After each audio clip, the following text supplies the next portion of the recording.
사도 바울은 데살로니가 전서 5장 18절에서 범사에 감사라 이는 그리스도 예수 안에서 너희를 향하신 하나님의 뜻이니라 그렇게 말합니다. 범사에 감사라 무슨 말입니까? 범사라는 말은 영어 성경에 보면 어떤 상황 가운데서도 감사라는 것입니다. 그런데 우리가 요즘 교리 교육을 배웁니다마는 인간은 참으로 연약하고 죄성을 가진 사람이잖아요. 이런 연약하고 죄성을 가진 사람이 어떻게 모든 상황 속에서 모든 일에 감사할 수 있을까요? 인간적으로 생각하면 도저히 불가능하죠. 할 수가 없죠. 그러나 하나님의 말씀 성경에는 우리와 성경이 같은 수많은 사람들이 이 말씀대로 살아내는 것을 볼 수가 있습니다. 그렇게 범사에 감사하는 삶을 살아가는 범사에 감사하는 삶을 살아내는 사람들이 수도 없이 많습니다. 다니엘이 그랬고요, 욥이 그랬고, 다윗이 그랬고요, 신약의 바울과 실라가 그랬습니다. 성경뿐만 아니라 교회사에도 수많은 사람들이 범사에 모든 상황 가운데서도 감사하는 것을 우리는 잘 알고 있습니다. 여러분, 다니엘은요 하나님 때문에 사자굴에 던지게 됐습니다. 하나님을 믿는 것 때문에 죽을 수밖에 없는 상황에 놓인 것이죠. 그럼에도 불구하고 그는 어떻게 합니까? 다니엘 6장 10절에 보면 다니엘이 이 조서에 왕의 도장이 찍힌 줄 알고도 자기 집에 돌아가 예루살렘을 향하여 창문을 열고 하나님께 감사했더라. 참으로 수준 높은 감사의 사람이죠. 욥은 어떻습니까? 욥은 그의 신앙이 얼마나 좋았으면 하나님께서 사탄에게도 칭찬할 정도로 욥의 믿음이 좋았습니다. 그런데 욥에게 불행이 한꺼번에 닥치죠. 여러 가지 고난과 시련이 한꺼번에 닥쳐옵니다. 그 많은 재물이 하루아침에 다 잃고 알거지가 됩니다. 10남매가 한꺼번에 죽음을 당합니다. 보통 사람 같으면 이거 견딜 수 있겠어요? 이런 상황 속에서도 욥은 그 입술로 하나님을 원망하지 않고 오히려 하나님을 찬양하고 경배하지 않아요. 욥 1장 20절로 22절에 보시면 욥이 일어나 겉옷을 찢고 머리털을 밀고 땅에 엎드려 경배하여 가로되 내가 못되어서 알몸이 나왔사온즉 또한 알몸이 그리로 돌아가올지다. 주신 자도 여호와시오 취하신 자도 여호와시오니 여호와의 이름이 찬송을 받으실지니다 하고 이 모든 일에 욥이 범죄하지 아니하고 하나님을 향하여 어리석게 원망하지 아니하니라. 그렇게 말합니다. 욥이 나중에 몸에 피부병에 걸리잖아요. 진물이 나고 피고름이 나니까 너무 몸이 가려우니까 기아 조각으로 몸을 푹푹 붓습니다. 그 비참한 모습을 아내가 보고 어떻게 말합니까? 그래도 당신이 하나님을 섬기겠소? 차라리 하나님을 욕하고 죽으소. 그렇게 하고 집을 떠나가거든요. 그때 욥이 그 아내에게 뭐라고 말합니까? 그가 이르되 그대의 말이 어리석은 여자 중 하나의 말 같도다. 우리가 하나님께 복을 받았은즉 재앙도 받지 아니하겠느냐 하고 이 모든 일에 욥이 입술로 범죄치 아니하니라. 참 훌륭한 믿음의 사람입니다. 다윗은 어떻습니까? 다윗은 이스라엘과 블레셋이 전쟁이 치르고 있을 때 다윗이 보니까 이게 가관입니다. 블레셋 장수 골리앗이 하나님의 백성들을 모욕하고 있는 거예요. 그런데 사울왕과 모든 군사들이 벌벌 떨고 있습니다. 그때 다윗이 주님의 이름으로 나가서 골리앗을 물리치고 나라를 위기 가운데서 건지잖아요.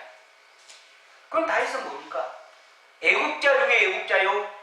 요즘으로 1등 공신이잖아요.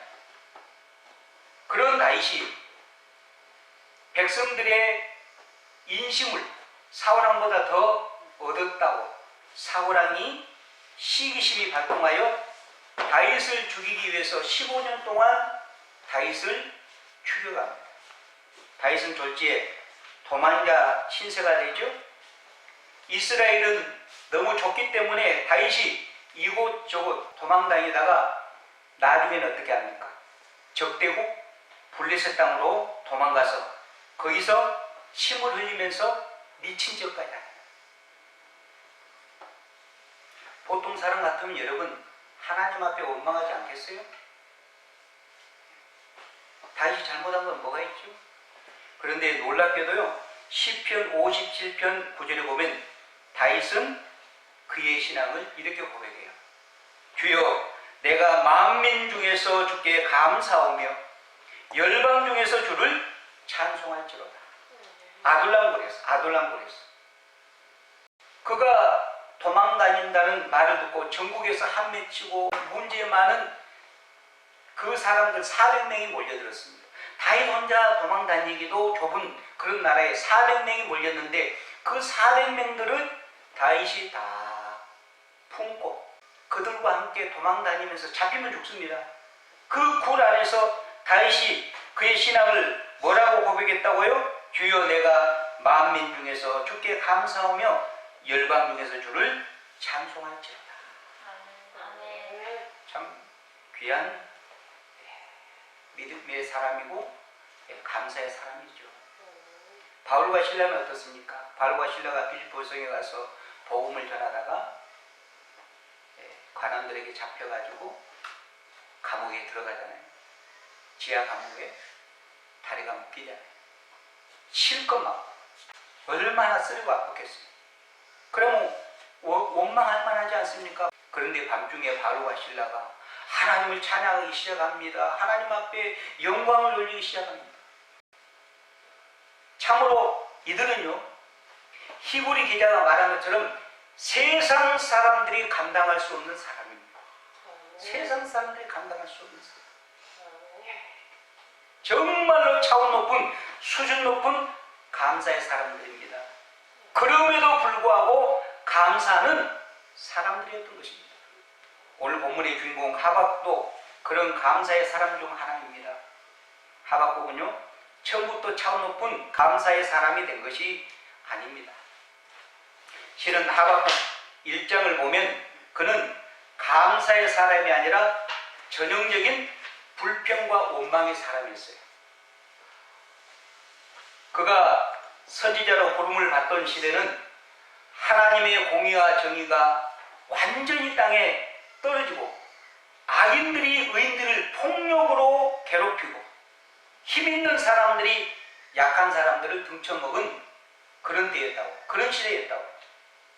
겁탈과 폭력과 다툼을 이 하박국 선지자는 늘 보면서 울분이 치밀어 올라서 하나님께 따지듯이 묻습니다. 하박국은 자신의 머리로 도저히 이해할 수 없는 이 현실을 보면서 이렇게 불평과 원망하며 하나님께 항의하듯이 질문합니다. 그게 뭡니까? 여호와여, 내가 부르짖어도 주께서 듣지 아니하시니 어느 때까지이리이까?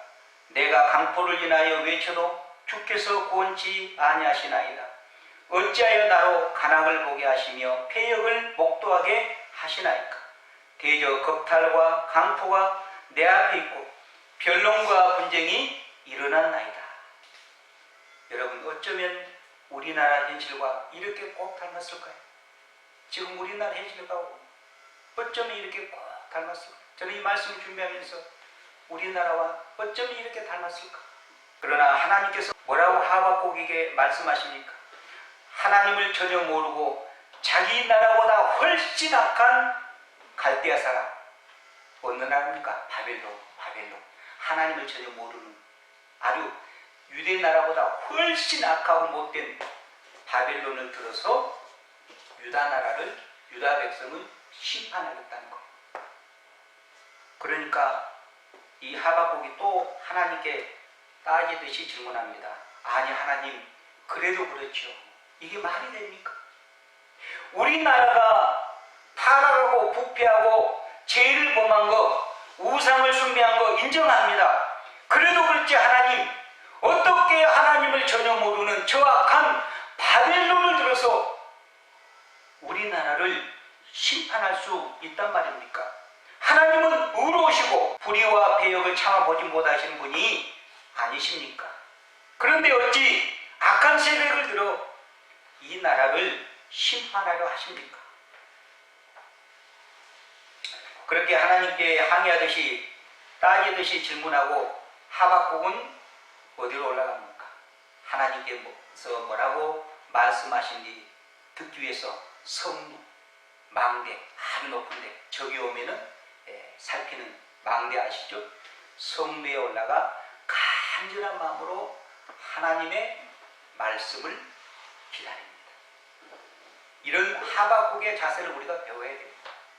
우리는 기도하고 너무 조급해요. 하나님의 응답을 잘 기다리지 않아요.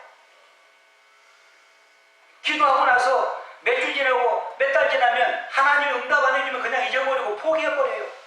하박국은 그러지 않았다고요. 비록 하나님 앞에 약간 따지듯이 기도했지만은 하박국은 자기 나라의 현실을 바라보면서 너무 가슴 아파서 하나님 앞에 기도하고 나서 하나님께서 뭐라고 말씀하시는지 그걸 알아보기 위해서 성루에 올라가서 간절한 마음으로 하나님의 응답을 기다렸다. 그랬더니 하나님께서 응답하시죠? 뭐라고 응답하십니까? 드디어 하나님의 응답이 떨어집니다. 미래에 유다 백성에게 일어날 일들을 하나님은 묵시로 응답해 주세요. 하나님께서 하박국의 기도에 얼마나 분명하게 응답하셨는지 하박국의 그것을 판의 기록에서 달려가면서 읽고 이해할 수 있도록 하라고 말씀하세요. 여러분, 우리 하나님은 인격적인 분이세요. 그렇기 때문에 우리 부르짖음을 반드시 들으십니다. 침묵하신 것 같지만은 우리의 신음소리를 다 듣고 계십니다. 반드시 응답하셔요. 그러므로 여러분 기도하고 하나님의 때까지 기다리세요. 기도하고 기다리세요. 왜 조급하십니까?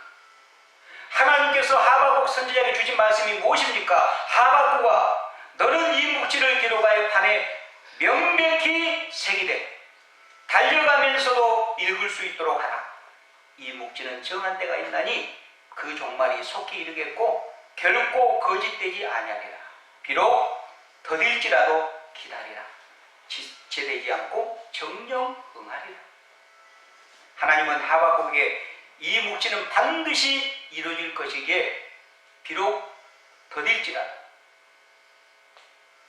인내하며 기다리라고 말씀하십니다.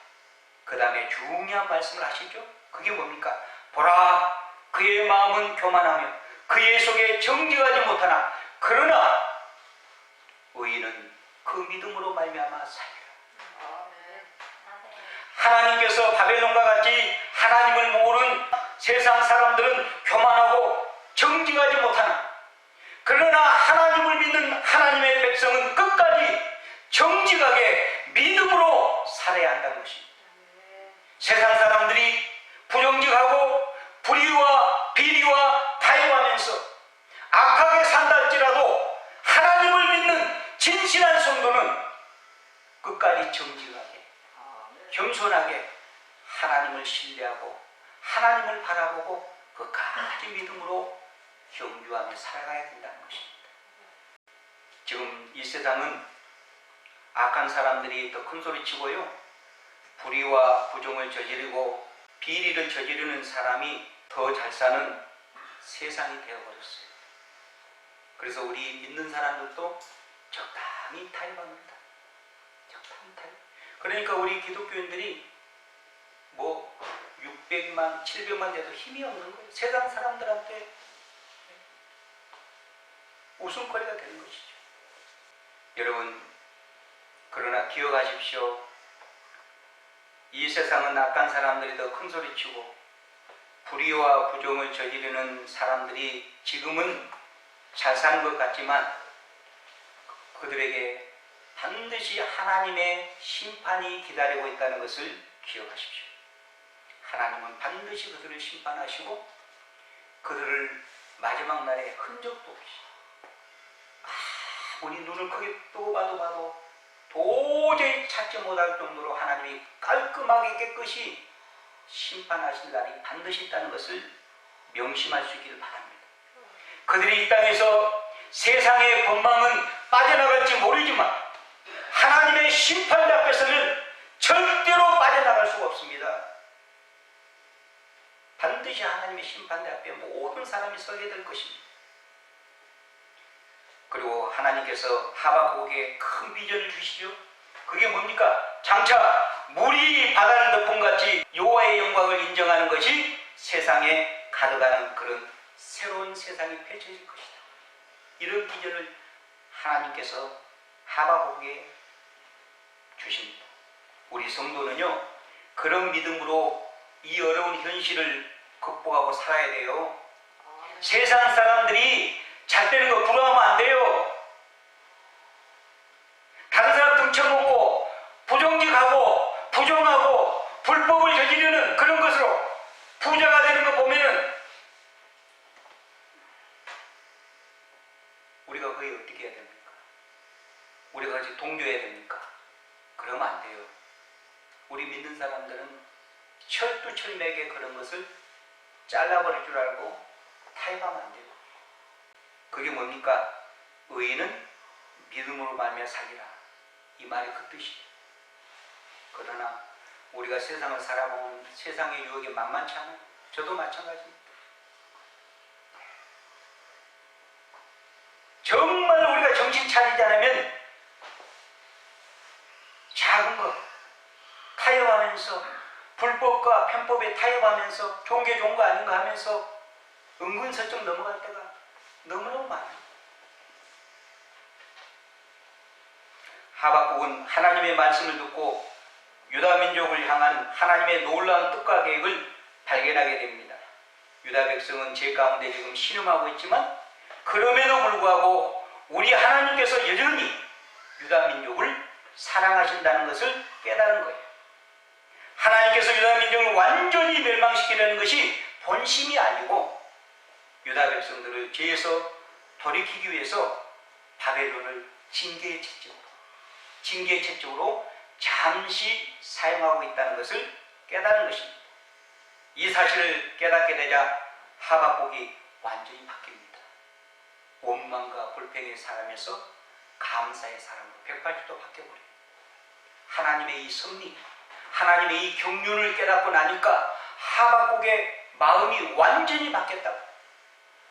하나님께서 이방 나라 바벨론을 들어서 유다 나라를 심판하시겠다고 말씀하시자 하박국도 우리처럼 연약한 인간 아닙니까? 그래서 그 말씀을 들을 때 하박국이 창자가 어땠다고요? 창자가 흔들리고 입술이 떨렸다고 했습니다. 하지만 하나님은 바벨론을 들어 유다를 잠시 징계의 막대기로 사용하고 그들을 완전히 멸망시킬 것을 알았기에 하박국은 알았기에 그는 온몸이 떨릴지라도 끝까지 인내하며 기다리겠다는 것. 그들이 유다를 침략하여 짐승처럼 강포하게 행할 것을 알지만 이것이 유다를 징계하시는 하나님의 심판임을 하박국은 알기에 그 심판날이 임하기를 인내하며 기다리겠다는 것입니다. 그러면서도 하박국은 정말로 하나님 앞에 선지자이기 때문에 하나님 앞에 기도하죠. 3장에서 뭐라고 기도합니까? 3장 2절에서 이렇게 기도합니다. 여호와여, 내가 주께 대한 소문을 듣고 놀랐나이다. 여호와여, 주는 주의 일을 이 수년 내에 분께 하옵소서. 이 수년 내에 나타내시옵소서. 그 다음에 뭐라고 말합니까? 주님, 진노 중에서라도 긍휼을 잊지 마옵소서.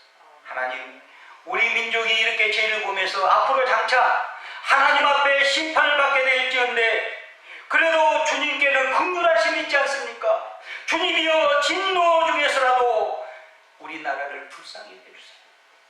우리를 긍휼히 여겨주세요. 자비를 베풀어 주세요. 그렇게 기도합니다. 여러분, 우리도 이 나라 이 민족을 위해서 하박과 같은 이 기도가 절실히 필요합니다. 하나님의 은혜가 아니면 이 나라는 돌파구가 보이지 않습니다.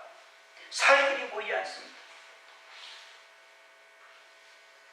그 하나님의 말씀을 듣고 하나님의 뜻을 깨닫자 그는 더 이상 불평과 원망의 사람이 아니라 감사의 사람으로 바뀝니다.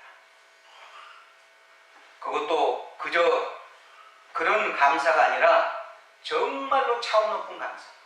그럼에도 불구하고 감사의 사람으로 완전히 바뀌어버려요. 그러면서 유명한 감사의 고백을 합니다. 뭐라고 합니까? 비록 무화과 나무가 무성하지 못하며 포도나무에 열매가 없으며 감람나무에 소출이 없으며 밭에 먹을 것이 없으며 우리의 양이 없으며 외양간에 소가 없을지라도 나는 여호와를 인하여 즐거워하며 나의 구원의 하나님을 인하여 기뻐하리로다. 여기 없을지라가 무려 6번이나 반복. 없을지라 6번이나 반복됩니다. 무슨 말입니까? 이제 남은 것이 하나도 없다는 거예요. 장차 바빌론이 남유다를 침략하면은 모든 곡식을 다 뺏어갈 것이고 외양간에 있는 소나 양 같은 걸 다 빼앗아갈 거 아닙니까? 그러면은 유다 땅에 남은 것이 뭐가 있겠습니까? 최악의 절망의 상황입니다. 빈털터리의 상황입니다. 그런데도 하박국은 뭐라고 말합니까? 나는 여호와를 인하여 즐거워하며 나의 구원의 하나님을 인하여 기뻐하겠다고 고백합니다. 여러분, 요즘으로 말하면 이런 겁니다. 쌀독에 쌀이 떨어져서 떼거리가 없습니다. 옷장에 옷도 없고요. 자동차를 몰고 다니려고 하는데 기름값이 없어요. 주머니에 돈이 없습니다. 은행에 예금한 잔고가 하나도 없습니다. 바닥이 났습니다. 이해가 되십니까? 요즘은 이런 상황이 하박국이죠. 그럼에도 불구하고 하박국은 하나님 앞에 감사하겠다고 고백하죠. 세상의 물질적인 축복이나 좋은 환경이나 소위 세상적으로 잘 나가는 위치 때문에 하나님 앞에 감사한 것입니까? 그거 아니잖아요. 그런 앞으로 자기 나라가 무시무시한 하나님의 심판이 있음을 이미 알고 있습니다. 하나님 앞에 응답을 받았잖아요. 하나님 앞에 들었잖아요. 그가 하나님께 그 소식을 들었을 때 창자가 흔들리고 입술이 떨릴 정도로 충격을 받았잖아요. 그런 환란이 지금 다가오고 있습니다. 나라가 쑥대밭이 되고 모든 것을 다 빼앗겨 떼거리가 없는 그런 상황이 다가오고 있음을 알았습니다. 그럼에도 불구하고 그는 당당히 하나님을 찬양하고 구원의 하나님으로 인해서 기뻐하겠다고 고백하고 있습니다. 그것도 그냥 찬양한 것이 아니라 예전성 영장이 뭡니까? 성가대 지휘자, 찬양대 지휘자. 찬양대 지휘자를 영장을 세우고 수금에 맞춰서 하나님을 찬양하겠다는 거예요. 이게 보통 사람으로 가능합니까? 이런 감사의 사람이 되려면 어떻게 해야 될까요? 구원의 확신이 있어야 되겠죠? 구원의 확신이 그렇게 중요합니다. 임마누엘의 확신이 있어야 되겠죠? 하나님이 항상 나와 함께 하신다. 내가 감옥에 있을지라도, 내가 전쟁터에 나갔을지라도 하나님은 나와 함께 하신다. 그리고 나의 진정한 본향은 저 천국이다. 천국에 대한 소망의 확신. 이걸 다른 말로 하면 성령이 충만해야 가능한 겁니다. 성령이 충만하다. 성령이 나의 전 인격을 지배할 때 어떤 상황 가운데서도 모든 일에 하나님 앞에 감사와 찬양을 돌릴 수 있는 것입니다. 주 안에 사랑하는 여러분, 오늘 우리에게도 이런 성숙한 믿음이 필요합니다. 모든 일이 잘 되고 평안할 때 누가 감사 못하겠습니까? 감사하지 않는 사람은 인간도 아닐 것입니다. 물질이 풍족하고 자녀들 잘 좋은 대학교 들어가고 속썩이지 않고 남편 돈 잘 벌어다 두고 내가 하는 일마다 대박이 터지고 그럴 때 감사하지 못할 사람이 누가 있겠어요? 여러분 교회사를 봐도 정말 차원 높은 감사 사람들이 많이 있었는데 두 사람만 들면은 제2차 세계대전 때 유대인들을 숨겨줬다는 이유로 독일군에게 코리텐 군과 그의 언니 베시가 붙잡혀서 라벤스부르크 수용소에 갇히게 됩니다. 그 강제 수용소는 시설이 정말로 열악했습니다. 장소는 비좁은데 많은 사람들을 거기다가 수용해 놓으니까 벼룩이 득실거렸습니다. 그런데 이 코리와 그 언니 베시는 하나님을 독실하게 믿는 신자이기 때문에 매일 하나님의 말씀을 가지고 큐티를 했습니다. 묵상. 어느 날 항상 기뻐하라, 쉬지 말고 기도하라, 범사에 감사하라 그 말씀을 갖고 묵상하는데 동생 코리가 그런 상황에서 벼룩이 막 득실거리는 그런 상황에서 도저히 감사가 안 나오는 거예요. 그런데 언니 베시는 그래도 하나님의 말씀이잖아, 하나님의 명령이잖아, 코리야 범사에 감사하라고 했으니 우리 하나님 앞에 이 시간 감사하자. 코리는 마음에서 감사가 안 나오는 거예요. 도저히 감사할 수 없다는 거예요. 그러자 언니가 조용히 눈을 감고 하나님 앞에 감사하기도 합니다. 하나님 앞에 감사하기도 쫙 하고 예수님의 이름으로 기도했습니다. 아멘 하니까 코리도 아멘 했습니다. 그래 얼마 있지 않으니까 벼룩이 들끓이니까 간수가 안 보여요. 간수가 벼룩이 너무 많으니까 간수가 거의 얼씬거리지 않는 거예요. 그러다 보니까 이제는 거기서 마음껏 성경을 보고 간수 눈치 안 보고 옆에 있는 사람들에게 마음껏 복음을 전할 수 있는 그런 길이 열려버리고. 여러분 우리나라 사랑의 온자탄이라고 하는 손양원 목사님 아시죠? 두 아들이 공산당원에게 총살을 당하여 죽었잖아요. 미국 유학을 앞두고 장례식에 이 손양원 목사님이 그 유명한 9가지 감사를 합니다. 감사를. 그 중에 하나가 뭐냐면은 이겁니다. 두 아들을 총살하여 죽인 원수를 회개시켜 자식으로 삼을 수 있는 사랑의 마음을 저에게 주심을 하나님 감사합니다. 이게 성령이 충만하지 않으면 이런 감사가 나오겠습니까? 자기 아들을 죽인 원수를 회개시켜서 양아들로 삼을 수 있는 그런 마음을 가질 수 있겠습니까? 좋아하는 사랑하는 여러분, 모든 것을 다 갖추어 풍족할 때는 누구나 감사하지 못하겠습니까? 그런데도 우리는 감사하지 못한다면 그 사람은 인간이 아닐 것입니다. 하박국은 하나님 때문에 구원의 하나님으로 인해 감사하며 기뻐합니다. 다윗도 시편 23편에서 뭐라고 말합니까?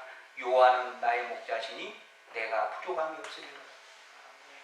교환의 사랑하는 여러분, 여러분도 여러분을 죄에서 구원해 주신 하나님으로 인해서 하나님의 은혜 때문에 감사하십니까? 여호와가 여러분의 목자가 되시고 여호와가 여러분의 인생의 전부가 되심으로 그분으로 인해서 부족함이 없음을 인정하시고 감사하십니까? 오늘 우리에게 이런 감사가 절실히 필요합니다. 지금 우리가 사는 이 시대는요, 평범한 감사로 감사하기 힘든 시대예요.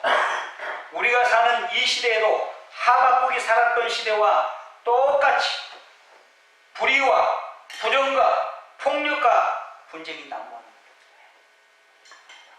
법치가 땅에 떨어졌고 분영이 판을 치고 분명히 누가 봐도 불법이고 부정선거인데 사법부는 계속 뭉개고 있습니다.